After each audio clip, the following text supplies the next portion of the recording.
La diferencia entre un muy buen comunicador y simplemente un buen comunicador es que el muy buen comunicador maneja los tiempos. Y es más, no debemos comunicar igual para todo el mundo. Quien comunica para todo el mundo no comunica para nadie. ¿Y todas estas técnicas se las enseñas a los políticos con los que trabajas? Lo primero, que aprendiese mucho, que es la de aportar valor, no solamente dar opiniones, que es algo que veo mucho últimamente en redes sociales. Y la mejor manera para aprender es copiar. Y la primera competición, ya sabéis qué pasó, quedé el último. Eso es clave, porque la atención del ser humano está menguando de manera increíble. Hay estudios que dicen que nuestra atención se puede asemejar a la de un pen naranja de los que hay en nuestras peceras. Tú puedes ser el mejor profesional del mundo, pero si no caes bien y no conectas con la gente que te va a contratar, o eres el mejor o eres el más barato. Mira, os voy a contar una táctica. Esto es inédito,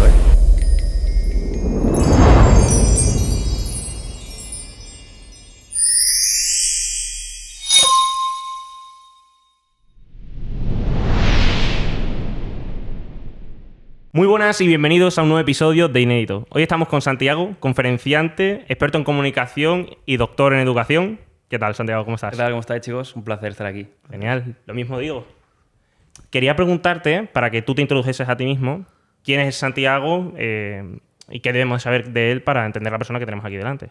Típica pregunta. A mí Sí. siempre me gusta empezar con esta pregunta para que la gente que no me conozca, que será casi toda, me conozca un poquito. Bueno, yo me dedico al mundo de la comunicación. Yo empecé estudiando la carrera docente para ser maestro y, de hecho, fui docente en infantil, primaria, secundaria, luego ascendí a la universidad, por decirlo de alguna manera, y me di cuenta que comunicaba de una manera que solía gustar. Y de ahí empecé a apuntarme a campeonatos de oratoria, empezaron a verme ciertas empresas, ciertas instituciones, y empezaron a pedirme consejo. Y en aquel entonces empezaron las redes sociales, empezó un boom de cierta manera y empezaron a contratarme y a trabajar con diferentes perfiles. Y hasta aquí. O sea que tu pasión claramente siempre ha sido divulgar y comunicar, no enseñar. Me encanta enseñar, creo que es necesario, sobre todo enseñar desde el rigor. A mí me gusta mucho enseñar desde el rigor. Creo que las personas que tienen cierto conocimiento tienen esa responsabilidad en redes sociales, que es la de aportar valor, no solamente dar opiniones, que es algo que veo mucho últimamente en redes sociales, y creo que esa opinión debe ir apoyada siempre de cierto rigor, de ciencia, de comunicar desde el conocimiento. De hecho, a mí lo que me encanta es compartir sobre comunicación y sobre cómo funciona nuestro cerebro. Yo soy un loco del cerebro, de cómo funciona la atención. Siempre digo que la comunicación es el juego de la atención. Completamente. Y lo hace muy bien. Ya te he dicho que una de las razones por las que habíamos accedido y estábamos encantados de que vinieses a compartir un rato con nosotros era justo por eso, ¿no? Porque yo observaba en tus redes sociales que compartías valor de verdad y que todo el mundo que te seguía era porque sentía que estaba aprendiendo algo, ¿no? Y al final era lo que nosotros queríamos en el podcast, no simplemente contar historias, sino también percibir que estoy aprendiendo cuando estoy escuchando esto, ¿no? Así que nada, un placer. Un placer, Gusto. La verdad es que lo que dices tú tiene mucho sentido porque las historias conectan muy bien con la gente y eso en los podcasts como este, que lo estáis haciendo fantástico, funciona muy bien. Porque cuando solamente comunicamos desde la razón, la gente nos puede llegar a escuchar si comunicamos bien, pero cómo conectamos emocionalmente es a través de las historias, de las anécdotas, de aquello que compartimos en común los seres humanos. Completamente. Claro. Y yo observé, ya lo hemos hablado alguna vez en este podcast, una diferencia entre el mercado español y el mercado estadounidense justo en esto, ¿no? En el mercado, en los podcasts. ¿Por qué? Porque aquí eran una o la otra. Era o te cuento mi historia, observo muchísimo ego, no estoy aportando nada de valor, o estoy hablando completamente desde el rigor, no estoy haciendo ninguna conexión emocional con mi historia y te estoy aportando valor, como si me estuviese leyendo una enciclopedia. Sin embargo, en Estados Unidos observaba, bueno, en UK, England, que cuentan la historia propia, historias de famosos que son historias inéditas, que poca gente ha podido vivir, pero están tratando de enseñarte todo su camino, todas sus reflexiones y aportan valor con esa conexión emocional de la que tú hablas. Sí, lo cierto es que cuando compartimos nuestra experiencia y sobre todo cuando la gente nos ve vulnerables, se crea esa conexión emocional y a partir de ahí se abre la puerta de la atención y podemos introducir el conocimiento. Completamente. Entonces, yo, por ejemplo, una anécdota que a mí me gusta mucho, que yo siempre cuento, es que yo cuando tenía 14, 15 años tenía pánico a hablar en público. Pánico a hablar en público. Sudaba frío, me temblaban las piernas, no podía ni hablar. Me decían, Santiago, ¿quieres un 9 y expones el trabajo o te quedas con el 5? Yo decía, el 5 me viene fantástico, me quedaba con ese 5. Y fue a partir de ahí que dije, oye, tengo que aprender sobre esto, porque me temblaban las piernas, incluso para hablar con otras personas que no conocía, para hablar con chicas, siendo adolescente, lo pasaba fatal, fíjate. Y a partir de ahí dije, oye, tengo que aprender. Empecé a leer libros, a apuntarme a cursos, a ir a competiciones y tuve que mejorar. Eso sí, la primera competición, ya sabéis qué pasó. Quedé el último. El último. Y a partir de ahí, eso sí que fue para mí un gran aliciente para seguir mejorando. Yo aquí tengo que mejorar. Y esta historia la cuento para decirle a la gente que si yo lo he conseguido, todo el mundo que nos está viendo lo puede conseguir. Al final, hablar en público de mejor o peor manera consiste en entrenar, aprender y poner en práctica todo lo que has adquirido. O sea, es indispensable la vulnerabilidad para generar conexión. No es indispensable, pero es una muy buena herramienta. Vale. Por ejemplo, uno puede conectar, dependiendo del público, con el rigor, con la ciencia, pero otro público puede también sentirse muy conectado contigo con la vulnerabilidad. Por ejemplo, una persona que haya hablado muy bien, por ejemplo, vosotros comunicáis muy bien, a lo mejor con mi historia no os sentís representados, pero una persona que igual comunica peor, que le da vergüenza, se pone nervioso, conectó conmigo. Esto es muy importante, saber a quién comunicamos. Completamente. No Eso es muy comunicamos importante. igual para todo el mundo, esto también lo veo mucho en el mundo de la política, que sabéis que me dedico un poco, no comunicamos igual para todo el mundo y es más, no debemos comunicar igual para todo el mundo. Quien comunica para todo el mundo no comunica para nadie. Completamente. De hecho, me pasó una cosa muy curiosa que quería hablar de eso. O sea, yo de vez en cuando doy alguna charla en algún colegio mayor y demás que me avisan y voy a pasar el rato con los chavales y cuento un poquito todas las cosas que hago y siempre investigo qué tipo de colegio mayor es. Llamo a algún chaval que conozca de dentro y digo, oye, ¿cómo son tus compañeros? Tal, porque cambia mucho la forma de comunicar. Clave. Mucho. 100%. Es que esto es un ejercicio que haces fantástico, porque no es lo mismo comunicar para un colegio mayor, quizá de un nivel socioeconómico alto, Obviamente. que una residencia universitaria que igual tiene otro nivel socioeconómico. Las y esto zonas, es determinante, las zonas. Las asociaciones que tengan dentro, me puedo hacer la idea si va a haber más o menos gente interesada en los temas de los que yo vaya a hablar, etcétera. Sí, Pero para todas las charlas, yo lo primero que pregunto es, ¿dónde va a ser? ¿Para quién va a ser? ¿Cuántas personas? ¿Y qué quieren saber de mí? ¿O qué pueden aprender de mí? Al final, tú puedes entrar el mismo discurso en todos lados, pero no va a conectar con la gente si haces siempre lo mismo. La gente es diferente, por tanto, debes cambiar ciertos detalles para articular mejor tus palabras. ¿Qué cambias según las personas que haya? Sobre todo las anécdotas, intento conectar de una forma o de otra, más anécdotas, más rigor, más ciencia, más del punto de vista de la experiencia, más del punto de vista de la teoría. Creo que eso es lo que puede cambiar. Claro, yo, por ejemplo, trabajo con emprendedores, ¿no? Una charla de emprendedores. No es lo mismo dar una charla a emprendedores de cierto lugar, con cierto poder adquisitivo, que ya están lanzando, que otros que están arrancando o que ni siquiera saben qué hacer con su futuro. Ya. Ahí podríamos hablar de encontrar tu propósito, ¿no? De conceptos como Ikigai, que a mí me encanta. En el otro lugar tendríamos que hablar ya de cómo cerrar las ventas, cómo levantar financiación, tenemos que hablar de otras cosas. Es muy diferente. Y según la cantidad de personas, ¿qué cambia? Si hay 10, que si hay 100. La dinámica, sobre todo. Eso es la interacción que tú vas a La tener interacción con el público, eso es muy buen ejercicio. Claro, si tú comunicas, por ejemplo, con vosotros, obviamente yo os estoy mirando a vosotros y os puedo preguntar a uno, a otro, os contesto. Si estamos ante 1000 personas, no vas a preguntarle a las 1000 personas, ¿no? Ahí tendrás que pedirles que levanten la mano, que bajen la mano, que hagan algo así. Yo recuerdo una cosa que yo creo que la ajusté muy bien ahí, que fue que fui a un colegio mayor que yo sospechaba que iba a ser complicada la charla. Iba a ser complicada, ¿no? Iba a ser complicada. Que iba a haber muy poquita gente interesada y muchos Vale. que iban ahí pues para pasar el rato.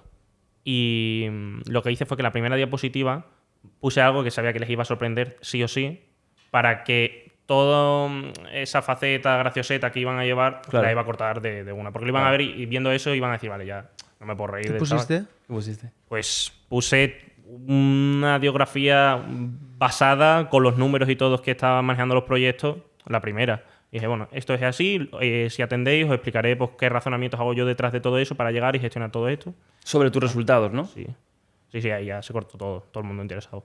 Muy guay. ¿Qué tips puedes dar para hablar en público? Sobre todo, esto es muy bueno. Nada más arrancar a hablar, despierta el interés de la gente que te está escuchando. Yo puedo venir con mi rollo a contaros mis historias sobre la retórica de Aristóteles. Muy bien, perfecto. ¿A quién le interesan? A mí. Y algún friki de la comunicación como puedo ser yo. Pero a una persona que te va a escuchar debes hablarle siempre de por qué va a interesarle y esto normalmente se soluciona hablando de beneficios o problemas que le vas a resolver. Tú no tienes que hablar en público porque Aristóteles decía que había que hablar en público muy bien.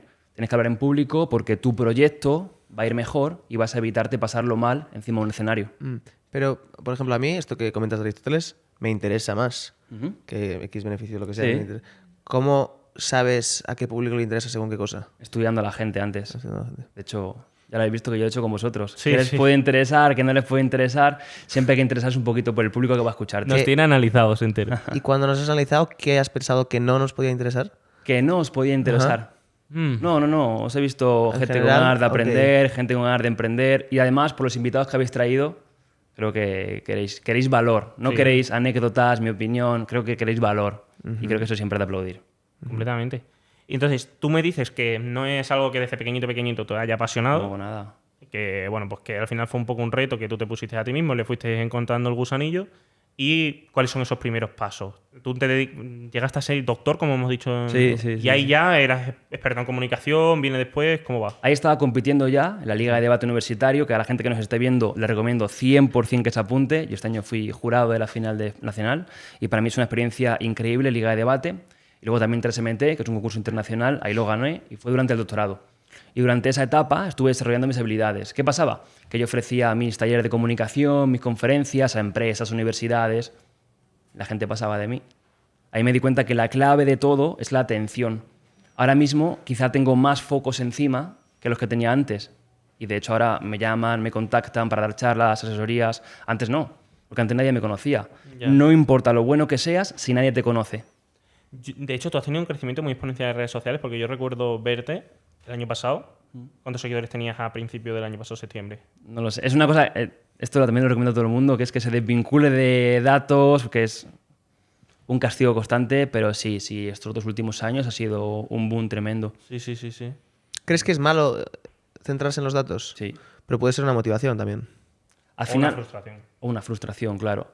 A mí personalmente, yo entiendo las redes de la siguiente manera: un escaparate a lo que yo hago y lo que yo puedo vender, pero no como una competición de no, tengo que conseguir tantos seguidores, porque al final siempre es frustrante. Siempre hay alguien que crece más rápido que tú, siempre hay un nivel superior. Cuando llegas a 1 millón, hace poco llegué a 1 millón en TikTok, está bien. Ahora 2 y después 3. Como el dinero, ¿no? Con el dinero pasa igual. Cuando ganas 1, dices cuando gane 2 seré feliz. Cuando ganas 2, dices cuando gane 3 seré feliz. Y sigues esa carrera y no te das cuenta que lo verdaderamente bueno es el camino. Que esto se dice mucho, pero para mí es clave darte cuenta que lo chulo, lo divertido, lo emocionante es el camino. Llegar allí es, vale, ya llegué ahora. Hablando de este tema, quería preguntarte qué es para ti el propósito y cómo podemos llegar a encontrarlo. Hay un concepto muy interesante que yo siempre cito en mis charlas, que es el concepto Ikigai, que es de la cultura oriental, de la cultura japonesa. No tiene traducción al castellano de manera literal, pero sería como tu propósito de vida o aquello para lo que estás llamado a ser. Y todas las personas que no saben a qué dedicarse, yo les recomiendo que hagan este ejercicio. Y es pensar en 4 cosas. En primer lugar, pensar en aquello que te gusta, en aquello que te apasiona hacer. Por ejemplo, a mí me encanta hablar con otras personas, me encanta conocer gente, charlar. Pensar también en aquello por lo que te pueden pagar. Puedes pensar en profesiones, por ejemplo, cocinero, profesor, entrevistador, lo que tú quieras. Piensa también en aquello que puede sumar al mundo, que pueda aportar cierto valor. Y finalmente, piensa también en aquello en lo que puedes ser bueno, aportar y dedicar más de lo que tú tienes, es decir, de lo que te pueden sumar a ti. Yo siempre pienso en esas 4 facetas. ¿Por qué? Porque si tú piensas en eso con toda esa información, puedes tener un camino que seguir. En muchas ocasiones nos perdemos y no sabemos hacia dónde dirigirnos. Y es porque no tenemos un propósito. ¿En tu caso cuál es? A mí me encanta. Yo hace 5 o 6 años me propuse que quería dar charlas por toda España para jóvenes, inspirándoles. Y a día de hoy tengo esa suerte, ¿no? Qué bueno. ¿Cuál es el vuestro? Nunca os preguntan, ¿o sí? De vez en cuando me Pocas gusta. veces, pero... Sí, Adrián Yo- nos preguntó. Estoy ahí más o menos. Otro día hablaba con Pablo.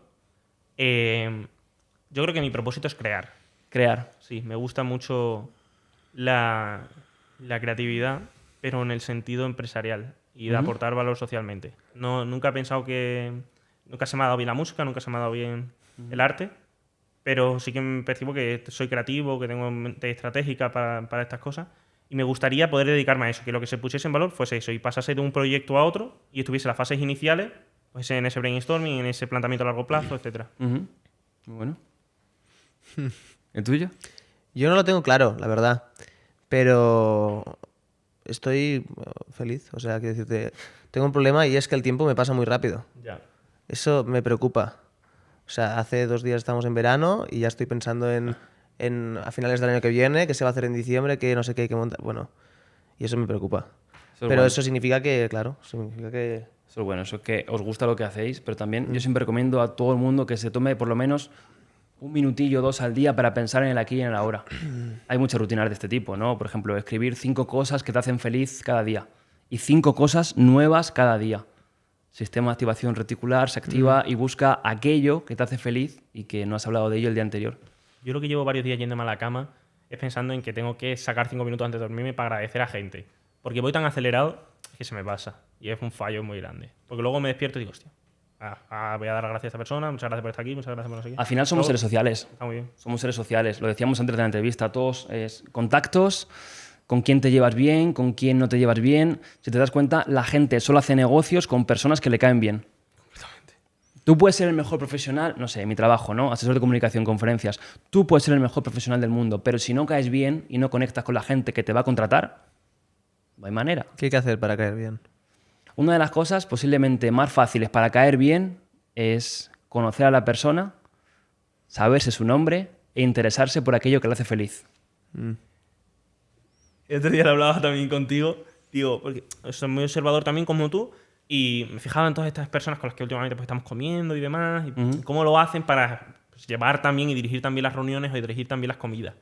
Y observé un común denominador que era que hacían preguntas muy breves que para mí son absurdas, porque realmente no me importan, No lo son. pero no lo son. No lo son. Preguntan cualquier cosa, rollo...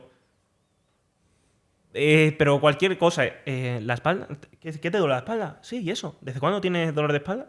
¿Y tus padres también tienen dolor de espalda? O sea, van haciendo Clave. micropreguntas que hacen que parezca que estás súper interesado y crea una conexión bestial. Mira, os voy a contar una táctica. Esto es inédito, ¿eh?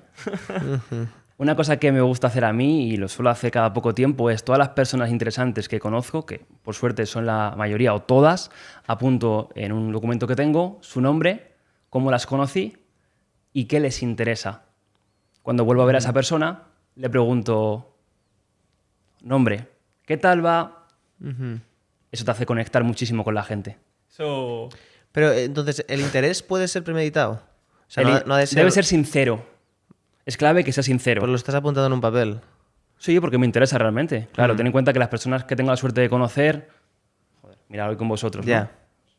Gente interesante, obviamente. Porque si Te es has apuntado, te has artificial, apuntado. si es artificial se nota. Si eres artificial se nota, claro que sí, por supuesto que sí. Yo lo veo mucho en la sonrisa, ¿no? Esto se ve mucho en la sonrisa cuando estás en público, cuando una persona te sonríe, hace... Y al momento cambia, esto lo veo mucho en las tiendas de ropa. Hace poco estaba en tienda de ropa muy conocida aquí en España y estaba un colega mío en la fila, no la atendió, le sonrió muchísimo, se dio la vuelta, ya mi colega no la veía, ¿no? Se dio la vuelta así. Y yo la estaba viendo y digo, no puede ser. Esa sonrisa no es sincera, no es una sonrisa social, como debemos decir. Pero eso de apuntar en una libretita, lo he observado también en más personas de mucho éxito, que a otras personas les puede parecer de psicópata total, pero... No, un detalle. Claro, detalle. yo lo veo normal porque entiendo que es Detalle. para mejorar y para Claro. tal, pero bueno, ya sabéis que hay gente que... Claro, yo he visto libretas de gente que apunta los detalles de cada día No, a no. los 2 minutos, rollo. No, pum, eso no. Pum, pum, pero luego le vendrá de puta madre. Pero es normal que parezca extraño. O sea, Sí, tú claro. imagínate abrir una libreta de él sin querer y que salga ahí, Luis, Pau, le interesa no sé qué. Es como... Claro, yo de puta madre. A mí yo de hecho abrí una vez que me encontré Sí. y me fascinó, pero hostia, Ahí me ayuda mucho... se esa- pide una Coca-Cola cero No, en vez de una eso no, Coca-Cola. eso no. ¿En serio? ¿Quién? Luego te lo digo. Luego no lo cuentas fuera de Ah, cámara. ya me ¿eh? imagino quién. Vale. Eso es una barbaridad. Eso es exagerado. Son muchos, ¿eh? Por ahí. Madre mía. No, algún detalle. Sobre todo también el nombre, ¿eh? Yo soy muy desmemoriado. Tengo una memoria fatal. Y entonces recordar los nombres me viene genial. Sobre todo eso viene fantástico, claro. No es lo mismo que tú a una persona le digas, hey, hola, ¿qué tal?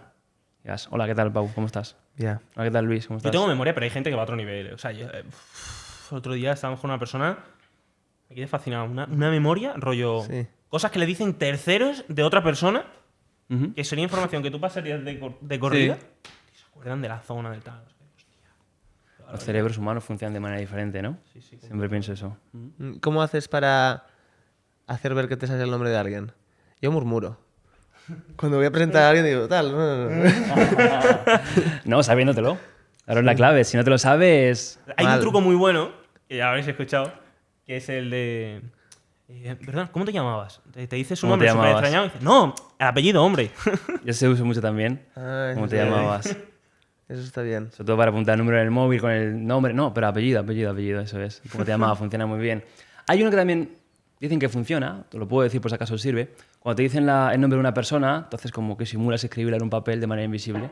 Dicen que te recuerdas muy bien el nombre. Sí, eso está curioso. Luego lo probáis. Debe haber alguna conexión. Pero seguro. claro, eso es, a nivel motor, con la mente. Pero lo ideal es que cuando te dicen el nombre de una persona, le vuelvas a usar ese nombre en los primeros 2 minutos.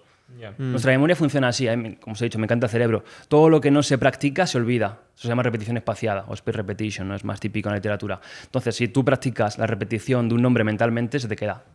Si no vuelvo a decirlo, digo una vez y no vuelvo a decirlo, se olvida. Claro. ¿Tú qué libros recomiendas o qué libros te han fascinado leyendo sobre la mente? Que estoy en busca de varios. Pues a mí uno no es tanto sobre la mente, pero me ayudó muchísimo a entender cómo funciona la mente del comprador con respecto a la persona que produce o da un servicio. Y Esto es marketing o La vaca púrpura. Un autor que se llama Seth Godin, os lo recomiendo al máximo, para mí es brillante y fue de los primeros pioneros que hablaba de marca personal de buena manera. Ahora yo creo que el término marca personal está un poco... Se abusa un poco de él, pero esa persona para mí fue uno de los mayores descubridores y te enseña que la clave es diferenciarte y diferenciarte aportando valor. Claro. O eres el mejor o eres el más barato. Ya, entonces, entiendo. a mí ese libro me gusta mucho. Luego, alguno que os puedo recomendar mucho. Ideas que pegan, está muy bien también. Supercomunicadores, también es de comunicación. Y alguno más sobre el cerebro, Reseta tu mente, de Alonso Puig. Hablando sobre libros de psicología, de mente y demás, que a mí también me gustan, como te he dicho antes, hay un libro que siempre os recomiendo que es Psycho-Cybernetics. No sé si te lo has leído. Me suena, no me lo he leído, pero me suena un montón. Pues fascinante. ¿Lo debo leer? Sí, deberías. ¿A quién me recuerda tu voz? Hay una cosa que tienes, que no sé si la has analizado alguna vez, pero transmites mucha tranquilidad. Tranquilidad. Ajá. Eso me lo dicen en muchas charlas, cuando estás a punto de salir del escenario delante de 1000 personas, la gente dice, qué tranquilo estás. Y digo, ¿No? Pero es, no sé, por la compostura que tienes y luego la expresión facial. No lo sé, todo comunica. Yo le digo a toda la gente que me pregunta, yo le digo siempre, todo comunica.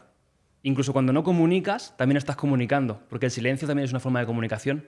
De hecho, es una de las herramientas más potentes del mundo de la comunicación. La gente se empeña en hablar y no se da cuenta que cuando se queda callada, las palabras resuenan en la mente del espectador. Sería curioso que pudieras dar en simples pasos cómo transmitir esa tranquilidad, porque yo creo que es muy importante. Y eso sí que nadie ha hablado de eso. O sea, no conozco a nadie que haya hablado cómo expresar tranquilidad dentro de una conversación. Un muy buen consejo es que para transmitir tranquilidad a la gente, también intentes transmitírtela a ti mediante tus palabras y tu forma de moverte. Yo siempre digo a la gente, cuando arranca una charla, por ejemplo, se para ante el público, mire y espere hasta que todos le escuchen. Lo que hace la gente es, llega, se pone delante y empieza a hablar rápidamente. Y, ¿por qué? Porque tu cerebro te manda la señal de que es una situación incómoda y quiere acabar cuanto antes. Por tanto, si tú te paras, le mandas un mensaje de tranquilidad a la gente y también a ti, porque estás manejando los tiempos. La diferencia entre un muy buen comunicador y simplemente un buen comunicador es que el muy buen comunicador maneja los tiempos. Entonces, para transmitir seguridad ante el público, llego al escenario, me planto en silencio, espero hasta que todos me escuchen con atención y a partir de ahí empiezo a hablar. Y luego también podríamos hablar del cuerpo. Cuando yo me estoy moviendo constantemente, empiezo a transmitir inseguridad y eso también retroalimenta lo que yo siento. Me paro, pies fijos al suelo y empiezo a hablar con calma. A partir de ahí después ya puedo moverme por la sala, por el escenario, por donde esté. Pero es muy importante eso, que yo le dé pausa a mi cuerpo, le dé pausa a mi mente y gane tiempo para pensar qué decir. Y luego hay algunas cosas que tú de manera consciente emplees en la comunicación, refiriéndome a la expresión corporal o facial. Claro. Por ejemplo, la mirada. La mirada es clave.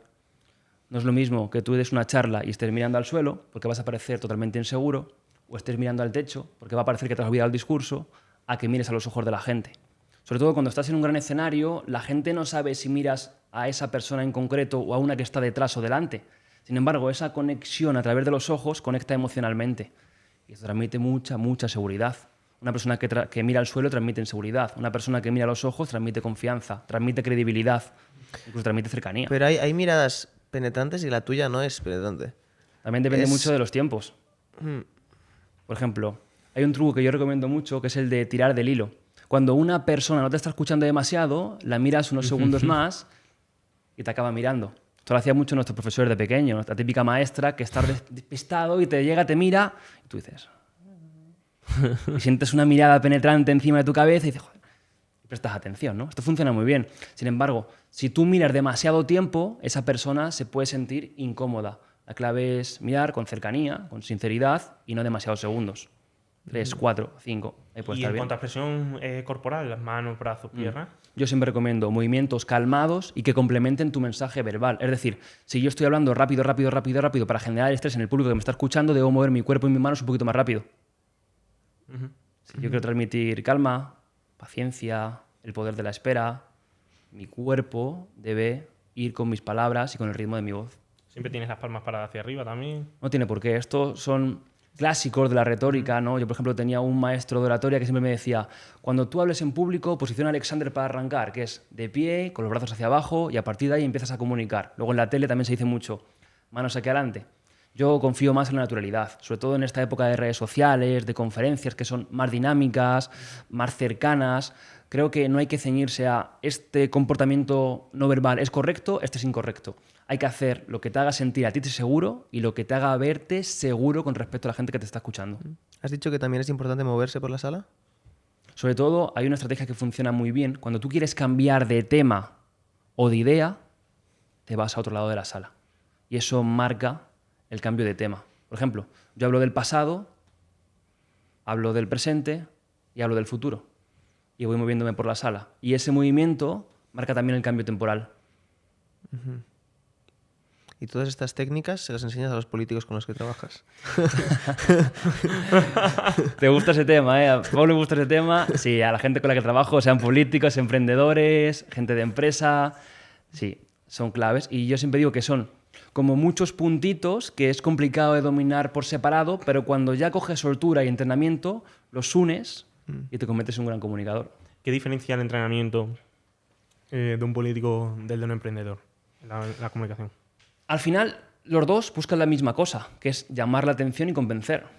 Un emprendedor, ¿qué busca? Que le compren o financiación.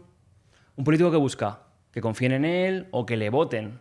Entonces, la clave es la atención. Es decir, da igual que tu mensaje sea el mejor del mundo si la gente no te presta atención.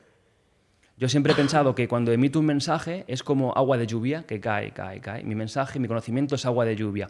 Y la gente que me está escuchando la veo representada como un embudo. En su cabeza tiene un embudo. Ese embudo es la atención. Si la atención que te prestan es muy pequeña, ese embudo es muy pequeño. Por tanto, por mucha agua que tú lances encima, no va a caer en la mente. Sin embargo, si la atención la consigues, ese embudo se agranda y todo ese agua en forma de conocimiento, de mensaje que tú estás brindando, va a acabar dentro de ellos. La clave es conseguir la atención. Por eso ahora los grandes comunicadores son aquellos que despiertan la atención en el público. Por ejemplo, gente que habéis tenido por aquí.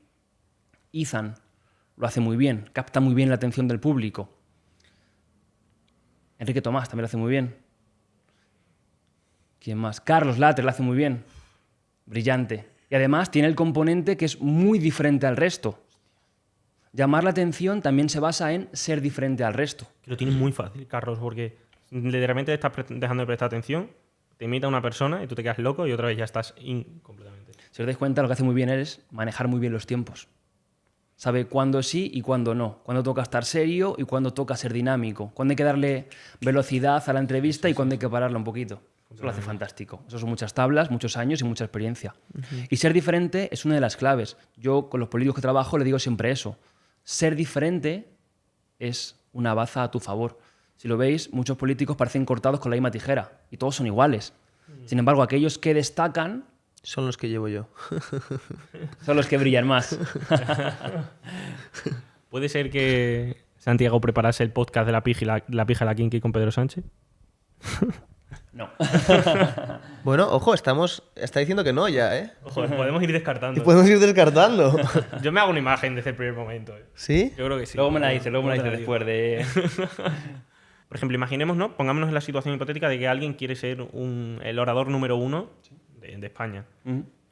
Tú que estás ahí en ese gremio, ¿qué pasos le recomendarías? ¿Cuál sería el roadmap para llegar allí? Lo primero, que aprendiese mucho. Y la mejor manera para aprender es copiar.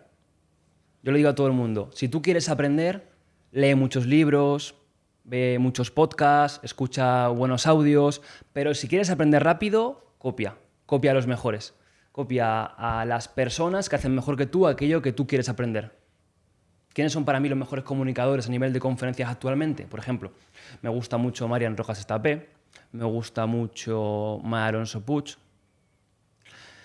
por decirte a alguien más diferente. Silvia Congos me gusta mucho también. Emilio Duró me parece un gran comunicador. Si os dais cuenta, todos tienen un punto diferente con respecto al anterior, pero han sabido combinar muy bien cómo capturar la atención y comunicar desde el rigor, que para mí es la clave. Porque al final, llamar la atención, en redes lo podemos ver. ¿Qué llama la atención? Todo puede llamar la atención. Puede llamar la atención todo. Un baile, una persona que se cae, todo puede llamar la atención. Sin embargo, llamar la atención y quedarte en la mente de la persona que te acaba de ver, eso es otra cosa. Y para eso se va hacia la emoción y hacia la razón. Estamos jugando con esas dos vertientes. Al final lo que hacemos es capturar la atención de la gente. Y más bajado a tierra, pasitos más pequeñitos. O sea, Sí. por ejemplo, he visto experimentos de una persona que decía que hablaba fatal en público Sí. y se puso durante un año a repetir el mismo discurso delante del espejo cuando se lavaba los dientes y pues lo grabó todo y se ve como la mejoría, cosas así. Por ¿Qué se le supuesto. ocurre? Consejo... Es decir, ¿cuántos consejos os puedo dar? Por ejemplo, 3 consejos muy facilitos. En primer lugar, aprende. Empápate de libros, de cursos si puedes, de vídeos, empápate, como decíamos antes, copia a los mejores. En segundo lugar, entrena. Se dice que si entrenas durante un año cualquier habilidad, cuando acaba ese año, esa habilidad la tienes dominada. Y finalmente, si puedes que alguien te supervise, mucho mejor. Se dicen que para tener expertise o para dominar una habilidad se hace falta 10.000 horas. Yo siempre digo que se hacen falta 10.000 horas, pero con la ayuda de otra persona que sea experto, porque igual tú estás tocando una guitarra y no sabes cómo tocarla y durante 10.000 horas lo que haces es aporrearla. Claro. No estás mejorando nada, simplemente estás repitiendo un fallo una y otra vez. Sin embargo, si tienes a alguien que te diga cómo hacer o cómo no hacer lo que estás haciendo, vas a ganar mucho más. Y luego, algunos consejos básicos para la gente que nos puede estar escuchando, que igual no está en este rol de conferenciante o así. En primer lugar, el primer minuto es básico. Yo siempre digo que el primer minuto es el que debes dominar los tiempos, manejar esa seguridad que contamos antes. En el primer minuto hacemos esa pausa y comenzamos con algo que vaya a llamar la atención a la gente. Podemos empezar con el gran problema que vas a resolver o con el gran beneficio que vas a aportar a la persona que te está escuchando. En segundo lugar, consejo muy fácil también, introduce preguntas retóricas durante tu charla. Al final, cuando la gente está despistada, pues bueno, escuchando, está con el móvil, pero si haces una pregunta al aire, la gente piensa que le has preguntado a esa persona y atiende, porque a ver si vas a preguntarle a ella y queda mal. Y en tercer lugar, un consejo que a mí me gusta muchísimo es haz interactuar a la gente. En el pasado, las conferencias se basaban en compartir muchísimo conocimiento y el conferenciante estaba en una posición de altura. Normalmente se representaba así, ¿no? En un pedestal. Sin embargo, ahora, que cada vez somos más dinámicos, necesitamos estímulos cada menos tiempo, hacer interactuar a la gente que te escucha es muy bueno para captar la atención y mantenerla. Simplemente levantar la mano, bajar la mano, dar una palmada, escribir algo. ¿Qué opináis? ¿Qué opináis? Esto es clave. Y cada vez más, porque la atención del ser humano cada vez está menguando de manera increíble. Hay estudios que dicen que nuestra atención se puede asemejar a la de un pen naranja de los que hay en nuestras peceras.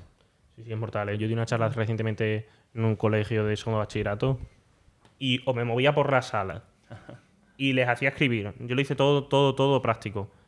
Para encontrar el propósito, les explicaba cómo se hacía, me ponía con ellos para 20.000 cosas y iba moviéndome por la sala. A este le prestaba un poquito más de atención ahora, al otro le dejaba haciendo una cosa, volvía, luego tal, porque si no se desperdigaban de una forma... ¿De qué suelen ser las charlas que tú das? ¿Tienes unos temas en específico? ¿Cómo?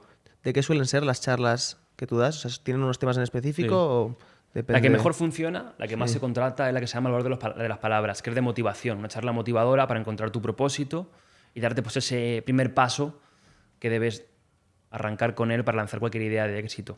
Luego también últimamente inteligencia artificial es un tema que se está demandando, aunque no es el tema que a mí más me apasione para dar charlas, la verdad. Y luego también charlas sobre habilidades comunicativas, es decir, en una horita compartir algunos tips que pueden ayudar a la gente. Pero haces un poco de todo.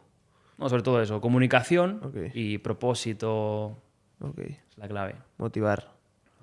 ¿Qué es lo más importante para motivar? Para motivar, lo más importante para mí es saber que la motivación no es suficiente. En redes sociales suele venderse mucho esto de no, ponte música motivadora, mira este vídeo y conseguirás todo. Esto no es cierto. Esto son redes sociales. Para conseguir lo que te propongas en la vida hace falta dos cosas, motivación y disciplina.